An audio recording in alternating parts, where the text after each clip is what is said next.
कभी कभी बड़े भी बच्चों की तरह हट पकड़ लेते हैं। रानी सुनवा ने जिद ही पकड़ ली कि कन्नौज के बाग लखेरा में ही झूलने जाना है। सास ससुर और पति के मना करने पर भी नहीं मानी। सासू दिवला ने ऊदल से कहा, परंतु वह पहले इंदल के अपहरण में ही भारी परेशान हुआ था, अतः वह भी तैयार नहीं हुआ। ताला सैयद आल्हा के पिता का साथी था। वह तैयार हो गया और रानी सुनवा को बाग लखेरा में झूला झुलाने ले गया।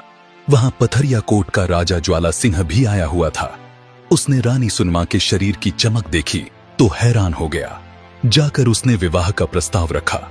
रानी ने बताया कि न वह कुंवारी है और न किसी कमजोर गरीब की पत्नी। मेरे पति आल्हा को पता चला तो तेरी खाल में भुस भरवा देंगे। ज्वाला सिंह ने जादू की पुड़िया भी फेंकी, परंतु सुनवा स्वयं जादू की माहिर थी। तब ताला सैयद वहां आ पहुंचा। ज्वाला सिंह तुरंत गायब हो गया। अपने पथरी कोट में जाकर वह उदास होकर बिस्तर पर पड़ गया। किसी को कुछ नहीं बतलाया, पर मठ में चंडी की पूजा की, हवन किया तथा अपनी बलि देने को कटार निकाल ली। चंडी माता ने पूछा तो उसने बताया कि मुझे सुनवा किसी भी तरह अपने घर लानी है। देवी ने काम पूर्ण होने का भरोसा दिया। आधी रात को देवी अपने गणों के साथ गई और रानी सुनवा को पलंग सहित उठवा लाई। प्रातःकाल महलों में तलाश मची। कहीं खोज खबर नहीं लगी तो ऊदल को भेजा गया।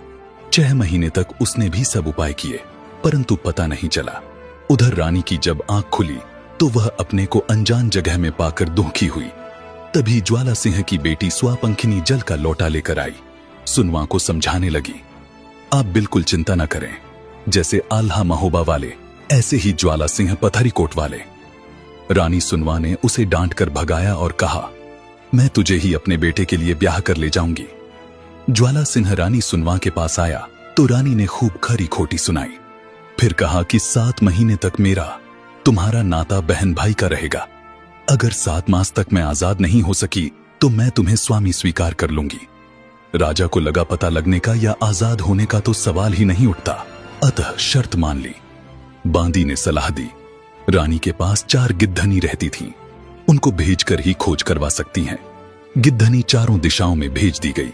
एक गिद्धनी की दृष्टि में रानी आ गई और उसने आल्हा को जाकर सारी घटना बताई कि कैसे देवी उसे उठाकर ले गई।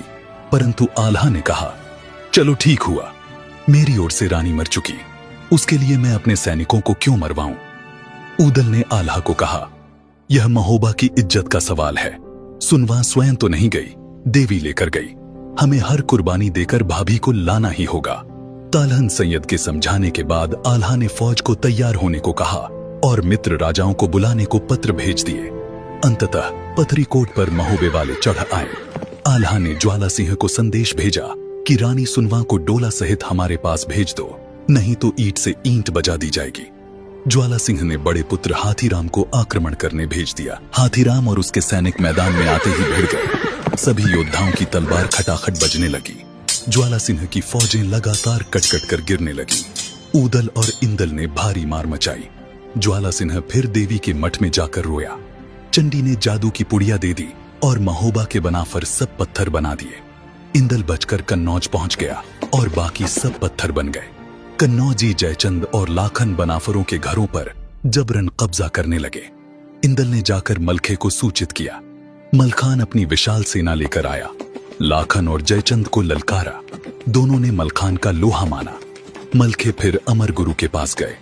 मलखान 3 दिन तक एक पांव पर खड़ा रहा और अपना सिर काटने के लिए तैयार हो गया तो गुरु अमरनाथ ने कारण पूछा। मलखे ने सारी बात बताई। उन्होंने चंडी को प्रसन्न करने को कहा। साथ ही गुरु अमरनाथ ने अपनी सारी विद्या मलखान को दे दी। मलखान ने गुरु अमर की विद्या से जादू फेंके और सब जो पत्थर हो गए थे जीवित हो गए। हाथी, घोड़े, मनुष्य सब जीवित हो गए। उसी समय चंडी भी वहां पहुंच गई और ज्वाला सिंह से पुत्र सूबे सिंह की बलि मांगी। राजा ने कहा, माते 100-200 बकरे, घोड़े, हाथी की बलि ले लो, परंतु पुत्र की बलि नहीं दे सकूंगा। चंडी कुपित हो गई और चली गई। फिर मलखान ने चंडी का स्मरण किया। चंडी बोली, ज्वाला सिंह ने वादा करके भेंट नहीं दी, अब मैं पहले भेंट लूंगी तब कार्य करूंगी। इंदल से कहा कि तुम अपनी भेंट दे दो। इंदल तुरंत ही तैयार हो गया। इसे उसने अपना सौभाग्य माना कि अपने परिवार तथा राज्य के लिए उसकी भेंट देवी ने स्वीकार की है। इंदल पूजा करके भेंट देने के लिए तलवार निकालकर खड़ा हो गया। ज्यों ही तलवार चलाई, माता ने हाथ पकड़ लिया और कार्य सिद्ध होने का वरदान दिया। मलखान ने ज्वाला सिंह को पत्र लिखा, अब भी युद्ध करना चाहो तो मैदान में आ जाओ।